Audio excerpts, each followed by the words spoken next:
24, 2024. This is Press Review, and today you're with me, Robert Edward, and my colleague, Moses Magawa. So we'll go straight to what's making headlines in the 2 days. I have the Daily Times and the Nation newspaper, and there is a story: fuel train in LL after 21 days. It was all smiles for residents of Malawi's administrative capital Lilongwe yesterday, as they saw history in making when the first fuel train arrived in the city for the first time in 21 years. The last train drop fuel in Lilongwe did so in 2003. The first fuel train into Lilongwe brought a total of 16 tankers, each carrying 42,000 liters. National Oil Company of Malawi NOCMA board chairperson Colin Zamba, who is also secretary to the President Cabinet, described the development as momentous for Malawi. So that's what happened yesterday. After 21 years. After 21 years. Yeah, it was not supposed to be like that. It was not supposed to be. We were supposed to be having these things. So celebrating after 21 years. Yeah, it's good that it has happened. But it's also a cause for we need to kumanyira manyazi as a country. All governments came. Yes, manyazi. This is 2024. Our neighboring countries are celebrating bullet trains. Bullet train, electric train. That's what I mean. You wouldn't take this as development out there. Yes, honestly. Yeah, it's the same like someone is clapping hands for his sister as the most beautiful woman, while that person has never gone out of that impanda. Because the moment he will go out, he's going to notice that there are other beautiful girls out there than he. Okay. All I'm saying is, this is a great development. Yes. This has come because there is government commitment. Okay. Njanjiyo na unongekiratu. You know, it means kuti our anakara logistics. They needed to rehabilitate. And those what it take, it means boom like Abozanja. Because boom like Abozanja. I'm telling you. These companies can only try or can only wish. Political will. Yes. So what has happened? There has been political will. Oh yeah. I think Zimaka's what you know. For example, I my strategies out. Afanana. So I'm not going to political will. This is it. Now I get. MC Singh, who is the general manager for Naga Logistics, said yesterday he was mentioning. If the current CEO Wanokma Amanena Zodi, this person has been pushing me. You understand? Big time. We have to do this. We have to do this. We have to imagine that. Okay. So and Hungaramino, is it Mr. Clement what is a CEO? Those are the kind of people I mean to Mafunda, you know. Oh yeah. Honestly, we need those kind of people. When they wake up in the morning, they shouldn't be able to be pushing government agenda. No. These folks from Notman, they didn't sleep. So good runjanji jana iga odizi nyamula mafuta. Okay. So jana iga odizi bazenda bo train yonyamula mafuta. Ndinjanja oti bazidu sabo train yonyamula goods and people. Okay? So these guys, their interest is on mafuta. So they made it sure kuti mafuta awadan. And that meant kuti and who had needed not to sleep, and they didn't sleep. Oh yeah, I can imagine.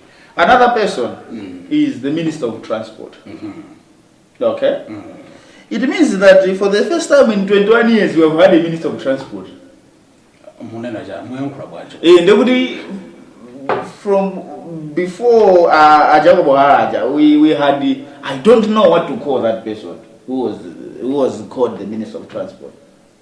Because you know, there is no way you can. After 21 years, Minister of Transport, Tamona.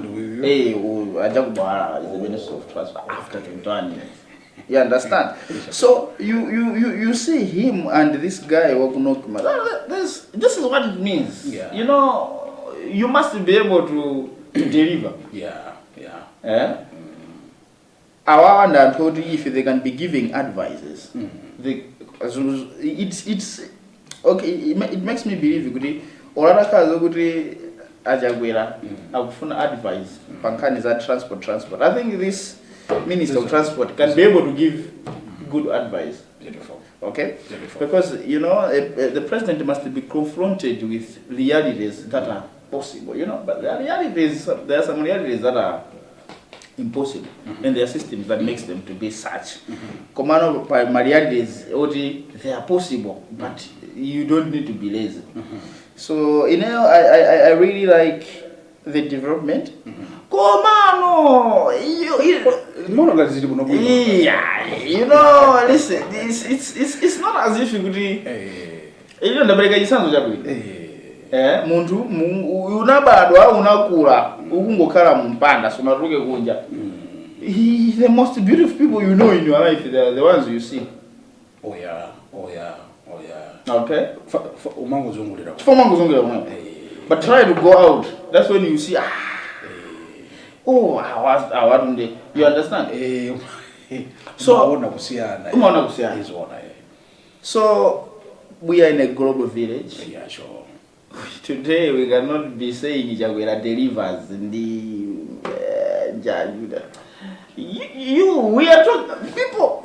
Tanzania, this is not even politics. Me, I'm not a politician, and you know those things to me doesn't even hold waters, the politics. But Tanzania, they launched and they are now operating an electric train. You understand? So those are the things that, as a country, we need to be talking about. Okay? In terms of logistics, yamafuta. If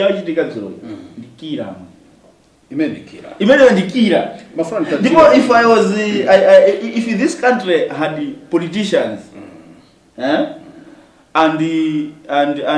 not but Chingereza inayage amajibisa chito Yesu Kristo ndimani funa ndichore kama kujia bade wonyenga hypocrites. If this country had politicians and not hypocrites, I think we could have seen we could have seen even statements from DBB congratulating the government. You understand? Yes. Because zimeza jitinga bazi ziko zomafika mwina pa 50%. Because zimena na banga bingu to construct the fuel reserves. Mandiveza kumele kuti mari kuganiza. So bano ndani lifonso kuganiza. Ngani ya mafurai. Yes. Kudutsa ba njanji. Ndimene imadutsira pa msewu.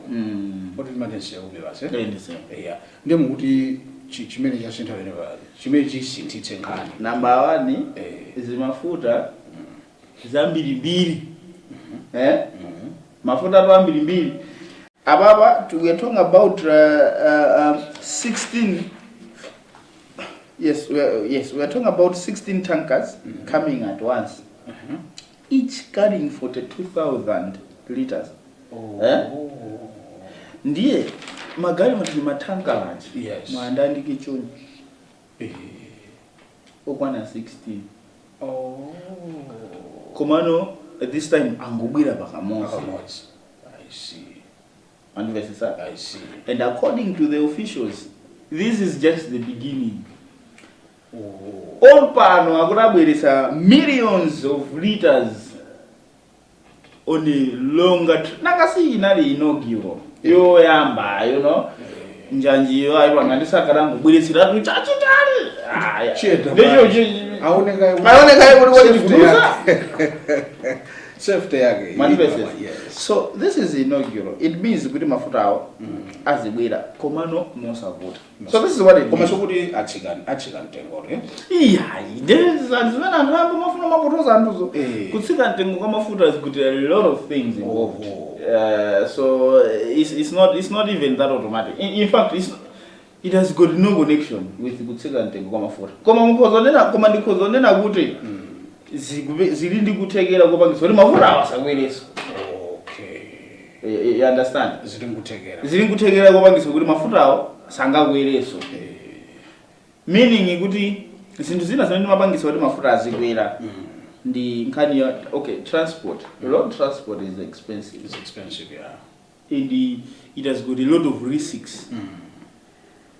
Pamene iyi ndiyoti kwani mazalo ndege sigwe amili sitima sigwe imakhala mutu ukunduka osipa nga reverse hayi abangoseka njeni ngwayana lagena kwani ndamvula zaka iya ndamvula so yabo ndisi madziwa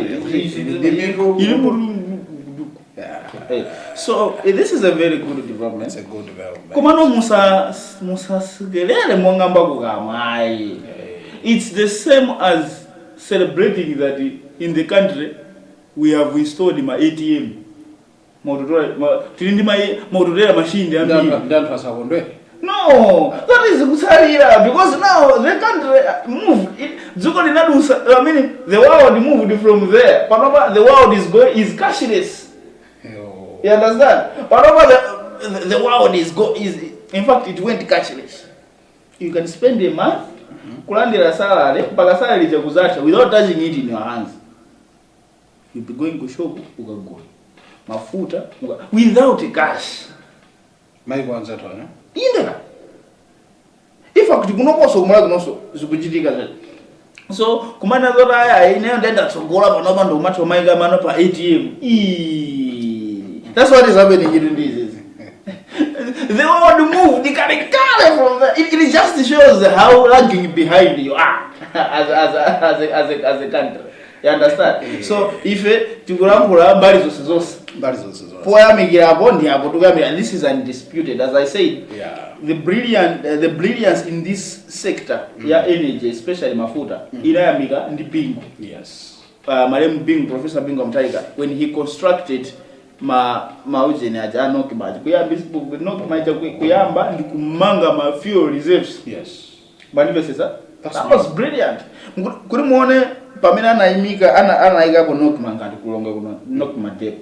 Okay, anaika pafupi ndi njanje. He was very strategic. And maganizo wake yeye anarudi njanje. And when he was confronted, I remember he said, okay, we can even build pipe. Yoni mafura zingochoka kunja kwa zingobwera mpipe direct traffic. And I remember the former Minister of Information also said that many truck drivers tankers banga ma strike amani azota akobana ife kungoona ngati boma koma titafuna boma has got so many ways we can you understand. So it's just that chimene chimafunika moving forward kuti chichi sa flow chikoza ku flow papo kodi no I'm telling you kuyamba nkosa but this thing for it to be sustainable when government has championed let it slowly be giving it to the private sector slowly pang'ono ndi pang'ono mpaka nana because boma semena mapanga business how many has manga business in the private sector. Okay, the reason being our mangonezo apange enable the environment for the business to thrive. For example, Nagara logistics tukufuna ababara kuma njanje ja kuimangaso from Lilongwe ikupitilira noze kafika ku Nchinji border, which means pompano the distribution sitima nyamwa antwija within the next 3 months ikauri yamba kwenda. But for that to happen yo Nagara jakuli yo ndi kampani. Okay. So ikabwera ndio liboma limene lipange create environment. Mwina ngalama peleka misongo I was like, okay, for kamezi inatoi msalipa msongo. Okay, that's what it means to provide the enabling environment for the thrive of the business community or the private sector. Ndizimene zikuyenderano kuchitika baba. So this is very good. Awawa ajakwera on this one Africa by 50% ya Bingu.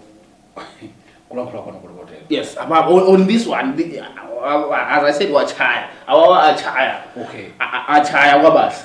Koma it doesn't mean good as a country that's Angola. No, we are just moving some steps in following where the world is going. In fact, we are lagging behind. This is the demonstration. You understand? Yes. But is it not good? It is good. It is very good. In fact, we needed this yesterday. Yes. The fact is that the other presidents were so blind not to see this. In fact, not blind. They were deliberately blind. Not to see this, and somebody decided to do it. I mean, that's great. That's great. That's brilliant. Our next story, but before we go further, nchewa ntoma kufuna mvaimire kuli magana fajana. Muragafusa akoza mungu nena urabe ane ndipani news. Pangu watu kani zodi uzama ilo sana. Tafutika wapi? We are live ndipo tuona ngani zivele litro nyesibeba za tsendeka kani akabamba I think mwenzi wangu ino abida UTM. In fact, if it was a strategy, you can change it because we already knew. It was already known. Malawi amatoa kali so. I mean, Akabambe and your friends, you know, it's there is nothing sophisticated. People knew. So I think in politics, sometimes you need to play politics that it should be unpredictable. But this one was too obvious. No, there is nothing sophisticated here. No intelligence at all. Just to say he has exercised his right to political association. So it's okay. It's okay. Patricia Gariadi says what joining ngati a member. In fact, let me school them. A little bit. A little bit, yes. What is out here is that Agabambewa akozokhala kuti ndi move ya DPP. Kuti Agabambe itulukani mu DPP mugalowe ku UTM mugapikisana mugakhala president kenaka UTM ikapanga mgwirizano ndi DPP basi Kabambe becomes vice president. That's what is being discussed currently. This is how people are interpreting this move. So if that's the move indeed, then Malawi is already know. Malawi.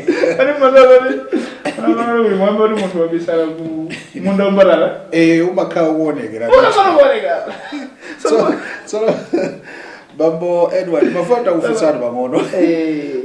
Pona mene zojilikira, I think kuzibani zandali. Kudi zibani zokonzeka ndithu kumbali ya 2025. Mukaunika kapena tafumira kuunikira. Kapena mukaunika mezo ukhalira ndithu ku MCP, UTM, DPP for lero umva ichi. Wiki na umva ichi. Are they ready? The only party which is ready now is the MCP. As of today.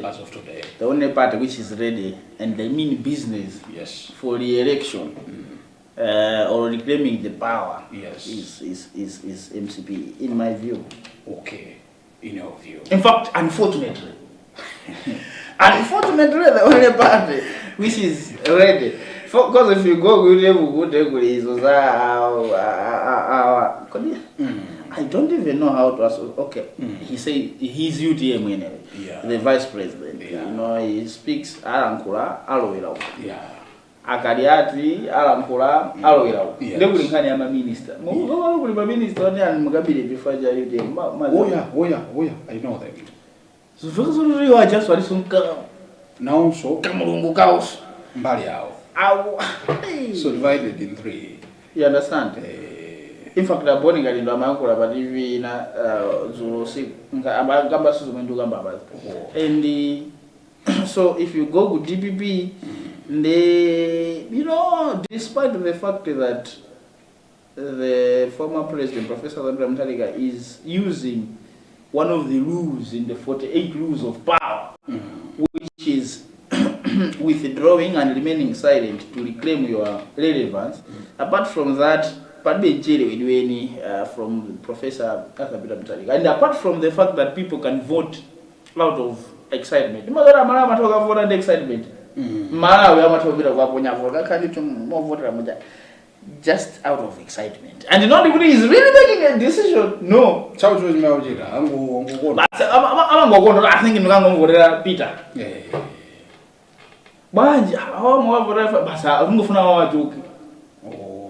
A Malawian can do that.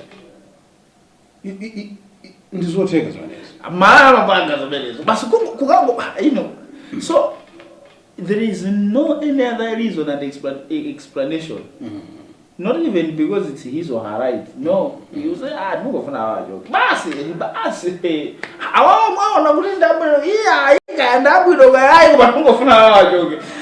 That's a typical Malawian phrase. So apart from that fact, the stamina is not yet built in my view.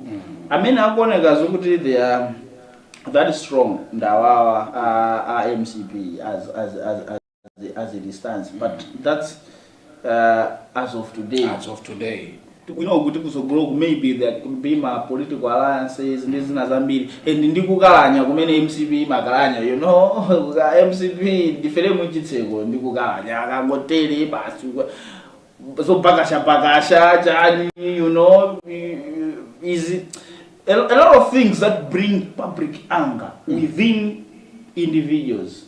Public anger within individuals. But you know, these guys, IMCP, they also have a science, a mechanism of making sure that if you are, you cannot express really your misgivings before they visit you and arrest you. That's according to the so-called political activists. They describe them as political arrests. Which, if you check in some instances, you might have reasons to believe that it can be true. Yeah. So, these other parties, they really needed to pull up their success. If they want to get you MCP out of power, it's not going to be rhetoric. They really have to go beyond talking. They need to be very systematic. Yeah. So if you don't go for the bomb, as they should be delivering, that's the fact. So I think in Khan is a kind in business. And I'm about running to 3 minutes. How you come Malawi imports hit 3.14 billion. The amount of goods and products imported by Malawi reaches the highest level in 2023 record at 3.14 billion US dollars according to figures from the International Trade Center ITC. That's a very worrying situation. David many regions mafuta just import. So I was like, hey, you are being very ambitious. Can we be manufacturing mafuta more? This year the boom sports mwina ningo winning up my headlines. Lifeline commercial CAF approves Big Stadium. Bullies to host Red Arrows in August 18. So Zajitika, I think so now I'm now so I'm going to go to Banga approve for Yami Bando. The